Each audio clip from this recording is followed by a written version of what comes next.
दोस्तों welcome back. अभी V2 का Q4 का रिजल्ट आ चुका है और रिजल्ट का अगर हम ऊपर से नंबर देखें तो बहुत अच्छे नंबर आपको देखने के लिए मिले। बट फिर भी कुछ कंसर्न है जिसके वजह से इन्वेस्टर्स काफ़ी ज़्यादा पैनिक कर जाते हैं और मुझे लगता है उन कंसर्न्स की वजह से ही आपका जो मार्केट में हमको V2 में फॉल देखने के लिए मिला। लगभग 3-4% तक का हमको मतलब जिस दिन रिजल्ट आया उस दिन फॉल देखने के लिए मिला। लेकिन जब कॉन कॉल हो गया, लगभग इनका 1-2 बजे के आसपास कॉन कॉल हो गया था, तो उसमें जब क्लैरिटी मिला उसके बाद स्टॉक ने वापस से रिवर्सल दिखाया और ऑलमोस्ट जितना मतलब गिरावट हुआ था वो सब का सब हमको रिकवरी करते हुए नजर आया। तो मैं भी कॉन्फ्रेंस को अटेंड किया था मैंने, तो मुझे भी काफ़ी अच्छा खासा क्लैरिटी मिला है। उन सारे पॉइंट्स के ऊपर बात करने वाला हूँ कि इतना इन्वेंट्री हाई क्यों हो गया है, इनका क्रेडिटर्स डे बहुत जल्दी डिक्रीज क्यों कर रहा है और जनरली इन चीज़ों को एज ए इन्वेस्टर खराब क्यों मानते हैं और मैनेजमेंट ने क्या क्लैरिटी दिया है। ये सब अगर आप समझ जाओगे तो आपको डिसीजन लेने में बहुत अच्छा हेल्प मिल जाएगा कि मुझे V2 में इन्वेस्ट करना है कि नहीं करना है। तो यहाँ पे मैं अपना व्यूज़ आपके साथ शेयर करने वाला हूँ, मैं कोई रिकमेंडेशन नहीं दे रहा हूँ। आप ध्यान रखिएगा कि आपका खुद का भी एक व्यूज़ होना चाहिए। अगर आपका व्यू और मेरा व्यू मिलता है या आपको लगता है कि V2 में आज इन्वेस्ट करने से कल मुझे प्रॉफिट हो सकता है या कंपनी अच्छा कर सकती है, तभी आपको उसमें इन्वेस्टमेंट करना है।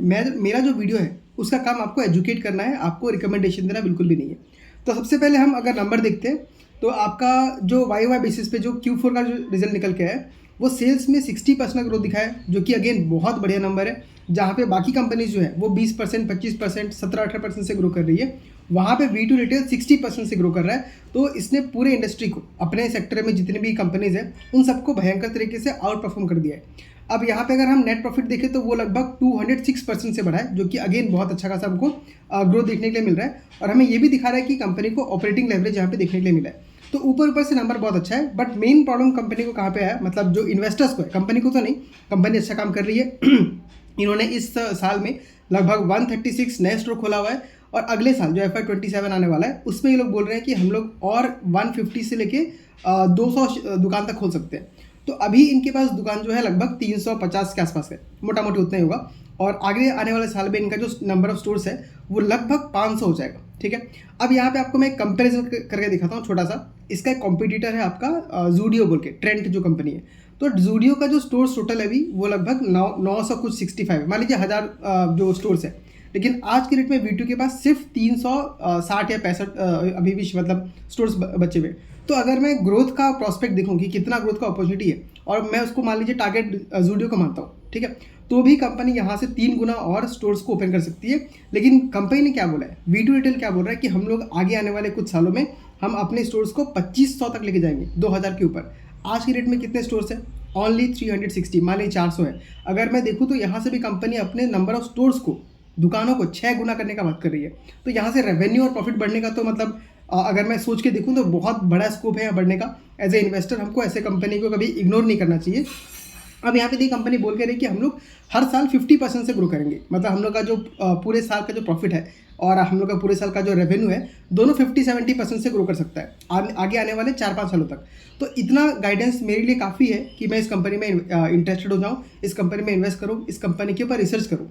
अब मेन प्रॉब्लम लोगों को कहाँ पे है, देखिए हम लोग नॉर्मली क्या पढ़ते हैं कि किसी भी कंपनी का इन्वेंट्री अगर बढ़ रहा है वो कंपनी के लिए खराब है। अब ऐसा जनरली क्यों मानते हैं, देखिए इन्वेंट्री मतलब क्या है, मेरा सामान जो अभी तक बिका नहीं है, जो मेरा एक स्टोर रूम होगा। अगर मैं सपोज मान लीजिए मैं कपड़ा बेच रहा हूँ तो मेरा स्टोर रूम में कपड़ा रखा होगा और कुछ कपड़ा मेरा दुकान में रखा होगा जहाँ पे मुझे बेचना है। तो अगर मेरा इन्वेंट्री लेवल बड़ा हो रहा है, मतलब मैं बहुत सारा कपड़ा को बेच नहीं पा रहा हूँ, वो मेरे फैक्ट्री में या मेरे स्टोर में जमा होते जा रहा है, तो ये नेगेटिव दिखाता है। क्योंकि कपड़ा जितना पुराना होता है उतना मतलब कि आउट ऑफ फैशन चला जाता है या कपड़े में कुछ दिक्कत आता है तो बिक्री कम होता है। लेकिन यहाँ पे इन्वेंट्री क्यों बढ़ रहा है ये आपको समझना पड़ेगा, क्योंकि हमको सिर्फ एक नंबर को देख के ये नहीं बोल रहा कि कंपनी खराब हो गया। यहीं पे एज ए इन्वेस्टर आपको समझना पड़ता है। एक ट्रेडर और इन्वेस्टर में यही डिफरेंस है, वो कंपनी के बिजनेस को समझता है, क्यों ये चीज़ बढ़ा वो समझता है। कोई भी नंबर बढ़ गया तो ठीक है, क्यों हुआ उसके पीछे हमको ये हमेशा क्वेश्चन करना है। तो कंपनी ने क्या किया, इस साल में 136 स्टोर खोला है और आगे आने वाले साल में 150 स्टोर खोलेगी। तो अब देखिए अगर उसको स्टोर खोलना है तो खाली स्टोर खोल देने से तो सामान नहीं बिक्री होगा ना, उसको उसमें सामान भरना ही पड़ेगा। तो ये लोग ने जो इन्वेंट्री बनाया है लगभग 900 करोड़ का, वो बोला कि हमने वो सारे कपड़े एडवांस में बना के रखा हुआ है या ऑर्डर दे के रखा हुआ है जो कि बनेगा और जैसी दुकान खुलेगा उसको हम भर देंगे। तो अब मुझे बताइए जो इन्वेंट्री बढ़ा है ये कॉमन सेंस है कि नहीं, मतलब ये आपको लॉजिकल लग रहा है कि नहीं। अब इन्होंने ये भी बोला कि हम लोग जो कपड़ा बनवाते हैं जिस मैन्युफैक्चरर को देंगे तो वो पूरा प्रोसेस करने में लगभग 3 से 4 महीने लगाता है। तो अगर मैं 1 साल में दुकान खोलने वाला हूँ तो अगर मेरे को 3 महीना बनने में लगता है सामान को, तो मुझे एडवांस में सामान देना पड़ेगा, फैब्रिक खरीदना पड़ेगा, तो वो मेरा इन्वेंट्री बिल्डअप होगा ही होगा क्योंकि मुझे दुकान खोलना है। तो ये बहुत ही मतलब क्या बोलूँ, कॉमन सेंस का चीज़ है। अगर आप कोई भी बच्चा को भी समझाएँगे तो उससे उससे समझ में आ जाएगा कि ये जो इन्वेंटरी बिल्डअप हुआ है उसके पीछे आपका रीज़न है। आपको नया दुकान खोलना है तो सामान लाके भरना ही पड़ेगा एडवांस में। तो ये यहाँ पे हो गया है। प्लस ये भी मैनेजमेंट ने क्लियर किया है कि हम लोग का जो इन्वेंट्री है वो बहुत पुराना नहीं है, फ्रेश है। अगर मान लीजिए इन्वेंट्री आपका 1 साल या 2 साल पुराना होता, इसका मतलब ये है कि वो सामान बिक नहीं रहा है। बट यहाँ पे जो भी इन्वेंट्री है वो फ्रेश है। मेरे ख्याल से 2-3 महीने का वाला इन्वेंट्री है क्या? तो जो दुकान नया-नया खुलते जाएगा, उन सब में ये सामान भरते जाएँगे और उसको बेच के निकालते जाएँगे। ये एक चीज़ हमको देखने को मिला है, जो कि मुझे लगता है कि इन्वेंट्री डेज़ बढ़ने से उतना कुछ खास फिलहाल तो मुझे असर नहीं पड़ रहा है। अगले क्वार्टर, आने वाले क्वार्टर्स में चेक करना है। अगर आपका सेल्स उस तरीके से नहीं बढ़ पाता है, मतलब आपका इन्वेंट्री में जो सामान था वो वहीं का भी फंसा हो चुका है, वो बिक्री नहीं हो पा रहा है। नेक्स्ट एक और चीज़ ये कि क्रेडिटर्स डे, मतलब मान लीजिए जैसे अगर मैं वी टू रिटेल हूँ, तो मैं जब सामान किसी से खरीदता हूँ तो मुझे उसको पेमेंट करना पड़ता है। तो नॉर्मली क्या होता है कि मैं जितना लेट से पेमेंट करूँगा सामने वाले को, उतना मेरे पास पैसा बचा रहेगा। उस पैसे को मैं और भी किसी काम में लगा सकता हूँ या एफडी कर सकता हूँ, एग्जाम्पल के लिए बोल रहा हूँ। तो इन्होंने क्या किया, अपने क्रेडिटर्स डे को कम कर दिया है। मतलब मेरा जो पार्टनर है उसको मैं जितना जल्दी हो सक रहा है उतना जल्दी पैसा दे रहा हूँ। तो यहाँ पे मैनेजमेंट ने क्या बोला कि हम लोग ये इसलिए कर रहे हैं ताकि हमारे जो सप्लायर है उनके साथ हमारा जो रिलेशन है बहुत अच्छा रहे। प्लस हम लोग उसको एडवांस पे करने की वजह से या जल्दी पे करने की वजह से जो मेरा सप्लायर है वो मुझको दाम भी डिस्काउंट में देगा। अब आप खुद सोच के देखिए, आप एक सप्लायर हो, वी टू रिटेल के सप्लायर हो, और आपको अगर वी टू बोलता है कि हम आपको पैसा सामान लेने के बाद 60 दिन में देंगे, और वहीं पे दूसरा एक आदमी आके बोलता है कि हम लोग का आप सामान दीजिए, हम आपको पैसा लगा देंगे या 10 दिन के अंदर दे देंगे। तो आप क्या बोलो कि भाई आप इतना जल्दी पैसा मुझे दे रहे हो तो आपको मैं थोड़ा डिस्काउंट दूंगा तो भी मेरे को चलेगा, मुझे पैसा जल्दी चाहिए ताकि उस पैसे को मैं दूसरे काम में लगा सकूँ। तो ये जो इन्होंने किया है, एडवांस पैसा दे रहे हैं, थोड़ा जल्दी पैसा पे कर दे रहे हैं, वो उल्टा इनके लिए बेनिफिशियल है। और ये लोग बता भी रहे हैं कि देखिए अभी हमारे कंपटीशन में ज़ूडियो है, फिर और भी बहुत सारे कंपनीज है, स्टाइल बाज़ार है, तो वो सारे लोग भी सेम सप्लायर से ही सामान लेते हैं। तो अगर मैं उनसे अच्छे टर्म्स पे रहूँगा, ज़्यादा बेटर कंडीशन पे अगर मैं उनको पैसा दूँ, मतलब कि मतलब रिलेशन बना के रखूँ, तो मेरे को ज़्यादा प्रीफर करेंगे, वीडियो रिटेल को ज़्यादा प्रीफर करेंगे, क्योंकि मैं उनको अच्छे से पेमेंट कर रहा हूँ। तो ये चीज़ अगेन मुझे क्या लग रहा है, बहुत अच्छा काम कर रही है। पैसा आपको आज नहीं तो कल देना ही है। अगर आप अपने सप्लायर्स को खुश रखोगे तो आपका पास भी सर्विस बहुत अच्छा आएगा और आप आगे भी उसको अच्छे तरीके से मतलब प्रोटेक्ट कर सकते हो। और यहाँ पे एक फ़ायदा और हो रहा है ना, अगर आप एडवांस से पे कर रहे हो तो आपको डिस्काउंट मिल जा रहा है, और वो डिस्काउंट आपको सीधा प्रॉफिट में मतलब बढ़ोतरी करते हुए नजर आएगा। ग्रॉस मार्जिन आपको ज़्यादा इंप्रूवमेंट आपको दिखाई देगा। तो ये कंपनी का मेन जो कुछ बातें हैं बहुत अच्छा लगा है। एक चीज़ और यहाँ पे कि जो SSG है, सेम स्टोर सेल्स ग्रोथ जो है, वो इन्होंने बोला था कि हम 8% से 10% के आसपास मेंटेन करेंगे, और वो इनका भी 8% के पास है।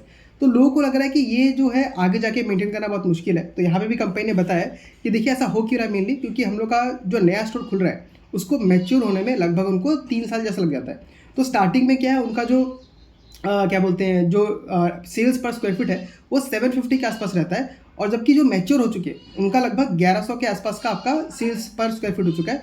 तो इसके वजह से उनका, क्योंकि वो लोग ग्रोथ बहुत फास्ट कर रहे हैं, तो SSG उनका मतलब उतना क्लियरली दिख नहीं पा रहा है। मतलब पुराने स्टोर्स का जो SSG हो तो काफ़ी अच्छा है, आपका लगभग 10-12% है क्या, और जो नए स्टोर्स है उनका SSG थोड़ा स्लो है क्योंकि वो नए खुल रहे हैं। तो इसके वजह से ओवरऑल हमको SSG लगभग 8% के आसपास दिख रहा है। तो ये भी मुझे लगता है कि कोई बहुत बड़ा मतलब इशू का या प्रॉब्लम का जड़ नहीं हो सकता। इसको हमको धीरे धीरे ट्रैक करना चाहिए। अगर 8% से नीचे खिसक जाता है तब हमको यहाँ पे लग सकता है कि कुछ प्रॉब्लम है। अगर 8% या उसके आसपास घूमता रहता है, 8.1, 8.2, 8.3, तब ये कंपनी के लिए बहुत अच्छा है, क्योंकि कंपनी एक्सपेंशन बहुत भयंकर तरीके से कर रही है। सोचिए 50% से हर साल अपने जो स्टोर्स है उसको ओपन कर रही है, सेल्स को बढ़ा रही है। तो ऐसे इस ग्रोथ के साथ आपका जो क्या बोलते हैं SSG है उसको मेंटेन करना एक बहुत बड़ी बात है। एक कंसर्न लोगों को ये भी हुआ कि उनका जो सेम स्टोर सेल्स मतलब कि सेल्स पर स्क्वायर फीट जो है वो भी उनको घटता हुआ दिख रहा है। तो यहाँ भी सेम रीज़न वही है कि वो लोग बहुत ज़्यादा स्पीड से दुकान खोल रहे हैं। तो आपका अगर दुकान खोल रहे हो तो आपका जो एरिया है वो बहुत ज़्यादा बढ़ गया, लेकिन जो नया दुकान खुला है वो एक ही दिन में तो मैच्योर होने जाता है, उसको 2-3 साल लगता है।